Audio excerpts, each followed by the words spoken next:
Good afternoon, good morning. Mark Johnson from Loyalty 360. Hope everyone's happy, safe, and well.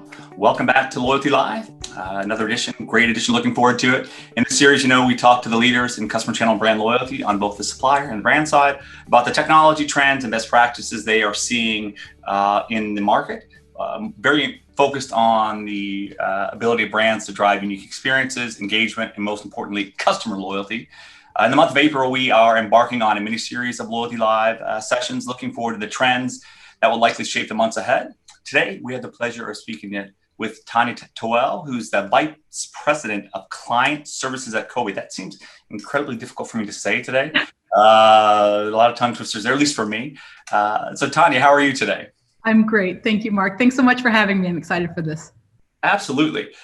Looking forward to talking to you about some of the trends that we're seeing. First off, would like to know a little bit of background about you, your role with the organization. And for those who don't know Kobie, it would be great to give a refresher course there as well. Sure, absolutely. Like I said, thank you for having me. I am Vice President of Client Services, but I actually run the retail client portfolio at Kobie. That's my drill down. And Kobie is a loyalty program or company focused on driving enterprise value through loyalty. That's our mission.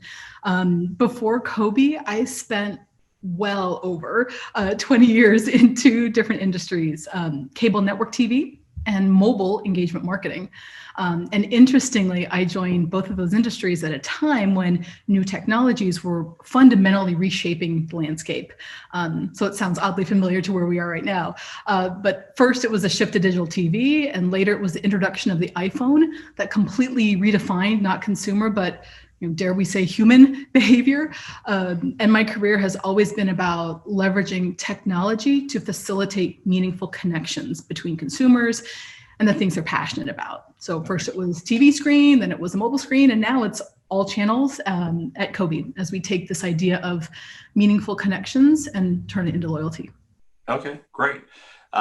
Collectively, over the last year, we've been through a lot, brands, retailers, individuals, a lot of challenges, a lot of changes, a lot of opportunities. When you look at the consumers with your focus on the retail side, what do you think the primary manners that are ways that customers and consumers are changing? Yeah, it's an excellent question. And I would have to say primary is the operative word there because we've all experienced a number of changes, obviously, this past year.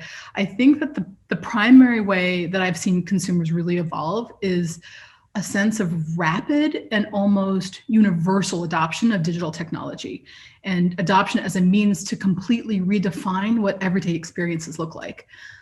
As a result, our norm now exists on an even broader spectrum. And though some of this early on adoption might have been uncomfortable for some, maybe on the older edge of the end of the demographic spectrum, certainly younger Gen Zers and earlier demographics expect this.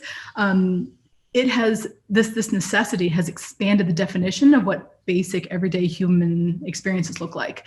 What does it mean to shop, get groceries, go to work, connect, go out for dinner, see a new movie? And so for a lot of consumers, the newly defined experiences are actually great. They're convenient, they're quick, they're streamlined. So now brands face this challenge of continuing to deliver a meaningful experience regardless of channel or environment. Is it real life or digital? And regardless of where the genesis takes place, where does the start of your experience, where does your experience begin? Because many times it's not in your store, it's in your living room, it's in your kitchen table. So absolutely. Yeah. One of the things we did earlier in the year in the Q1 digital magazine, we put out a quarterly magazine. We focused on some of the trends around customer experience, customer loyalty. We asked our supplier partners, the consultants, kind of the top 3 trends that they think were going to be impactful this year, and we highlighted them in that magazine. I think we're going to drill down on a couple of those trends, and the 3 top trends we saw were data integration, personalization, and agility. So the first one, data integration. Obviously the number one area, data is very important. Most responses to the surveys we had had some kind of piece around data, right? It's in growing importance. obviously with even today, Apple and their Facebook, their privacy changes coming out, that's going to definitely impact a brand's ability to acquire, engage, and retain customers as well, potentially. How do you think brands will need to change the way they're looking at and using data, not just to meet, but to exceed, the expectations of customers? Oh, it's such a great question and such a key focus area. I'd almost say this has been years in the making for most brands, Kobie included. But I think last year really accelerated many longer term plans around brands and companies' data architecture. I think that the key lies in flexibility and unification. Brands need to be able to bring in various data sources and types into a holistic architecture and then set up decisioning and measurement that supports increasingly flexible segmentation and targeting. And we believe very firmly that your loyalty data is your blueprint. And like any good blueprint, you want it to be as thorough and as legible as possible. So as brands look to widen out the types of data they collect beyond the transaction, in between the transaction, they're going to need to have a thoughtful way to house, access, decision, measure all of that data in a really flexible and unified way. Okay, great. Mm-hmm. When you look at optimization data, very important, zero-party data, obviously the first-party data you get from the transactional information you have in store, online, what have you, being able to optimize that data and deliver real-time relevant interactions is very important across channels. Do you have any kind of advice that brands should be looking at to simplify that process to make it easier for them to action on? Yeah, I think simplification lies in not becoming paralyzed with all that data.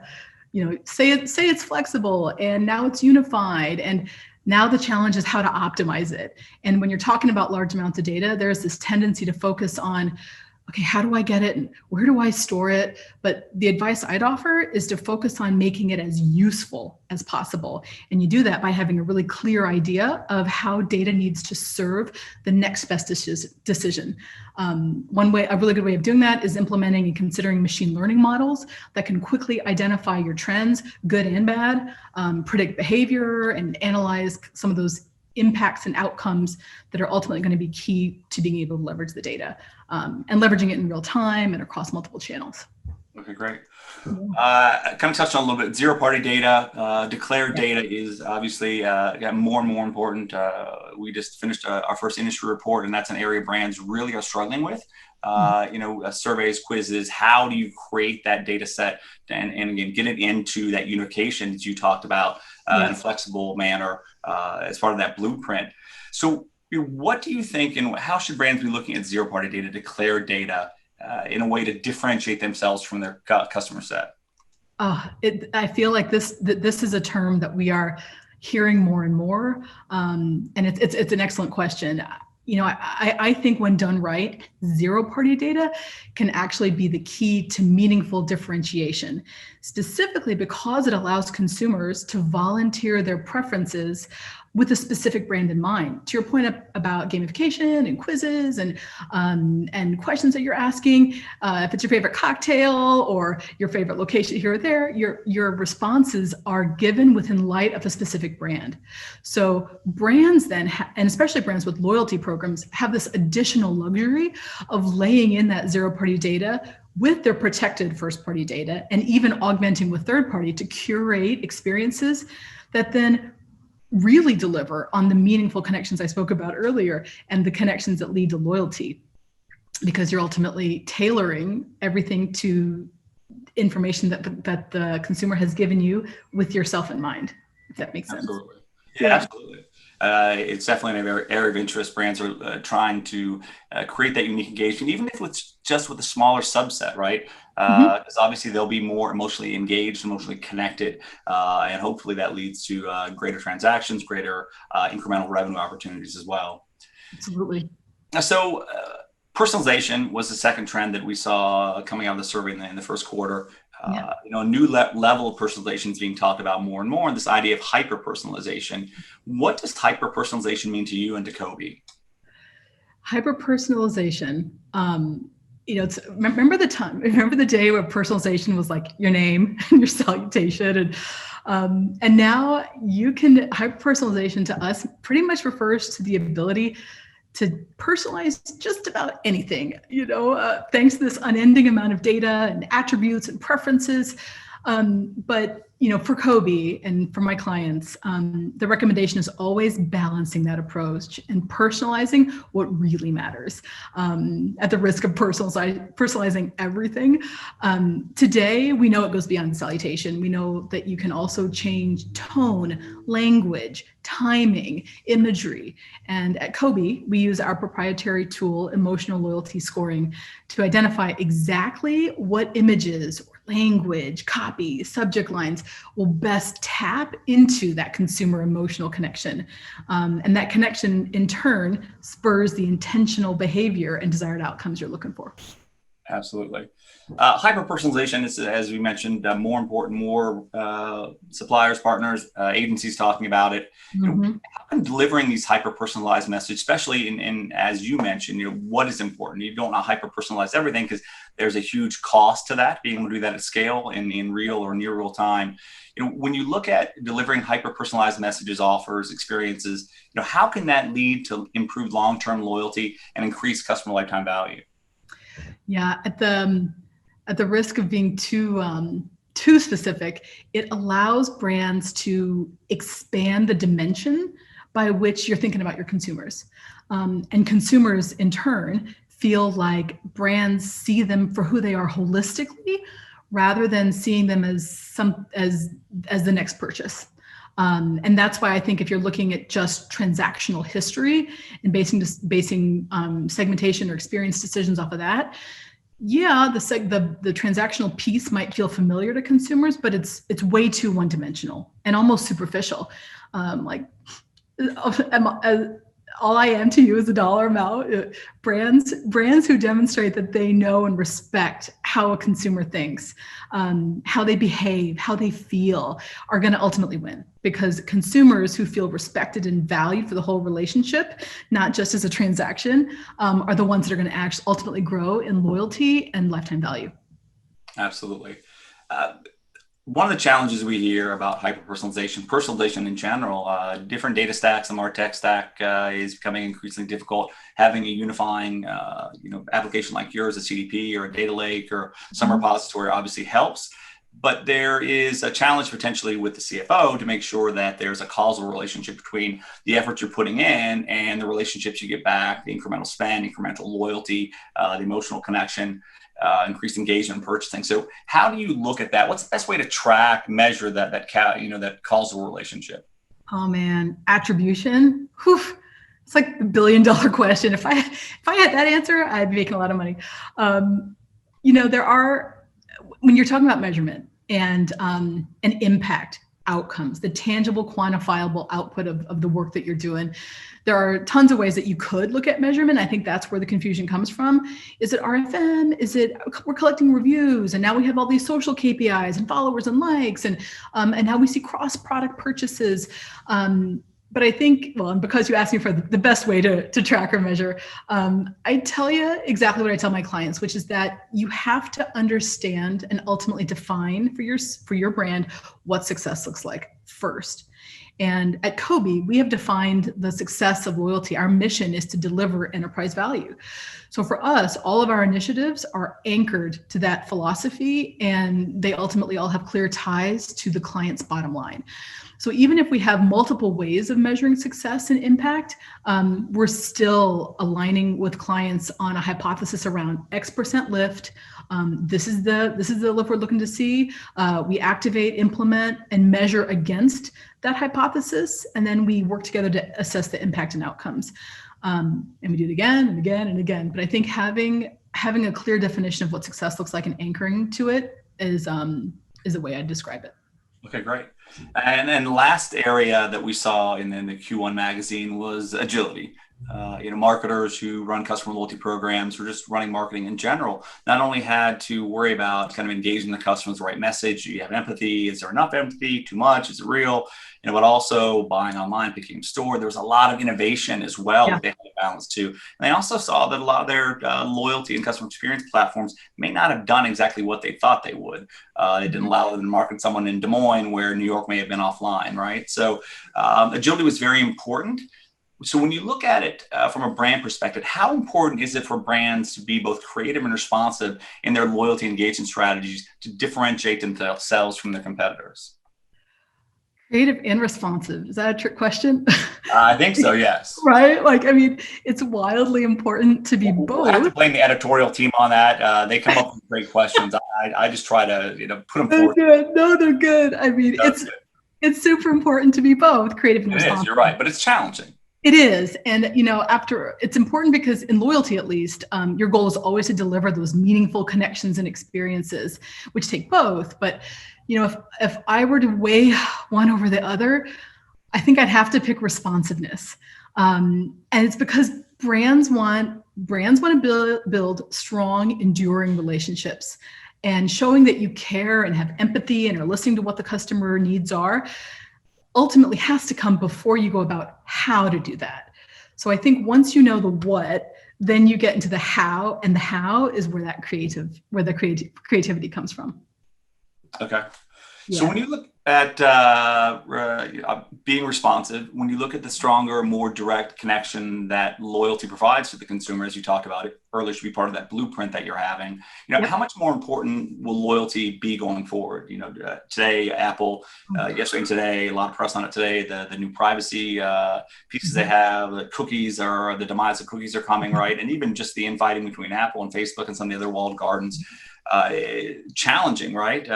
Sure. We just saw from Google, they just basically advocated for loyalty programs in a big way. Mm-hmm. How do you think customer loyalty is going to change, and will it be more important going forward? Yeah. I actually think it's critically important. I think it is loyalty that is the center, the epicenter of everything. It is the source of truth. In loyalty, data exists within a permissioned environment. Broader, deeper data powers more personal and relevant experiences.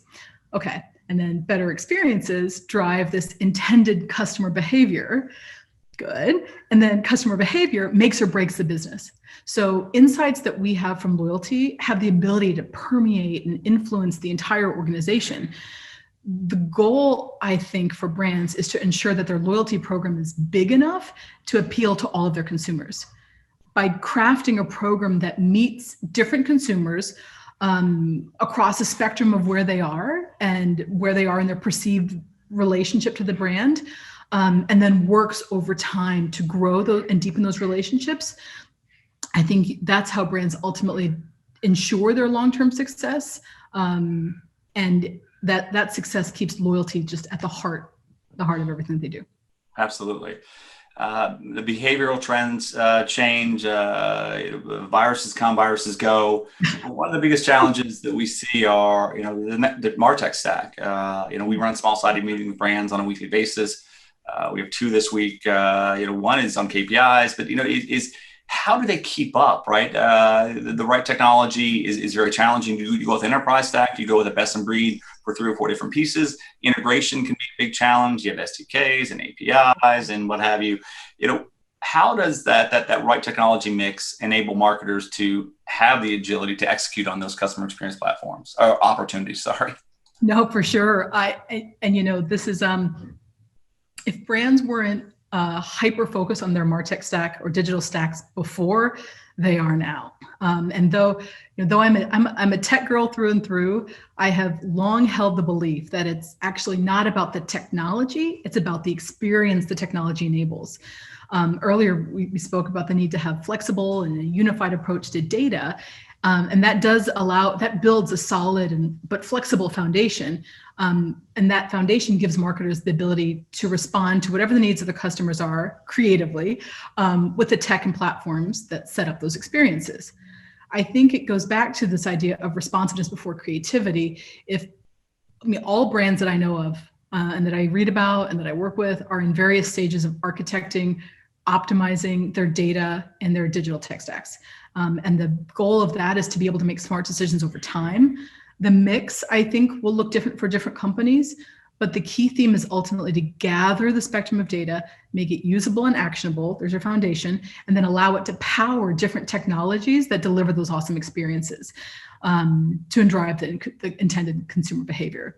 Okay. And if you're too swayed by one approach, or you're too connected to one approach over another, or a specific technology over another, you lose the benefit that can come from the flexibility that a strong, clear data architecture allows you. Then you can bring in the different technologies over time. Okay, great. Last question I have, kind of an open-ended question for you. What other emerging trends should brands be cognizant of, like the tongue twister right here at the end, to focus on for the remainder of 2021? Obviously, people are getting the shots. The recovery is very robust. What should brands be focused on in this post-pandemic recovery?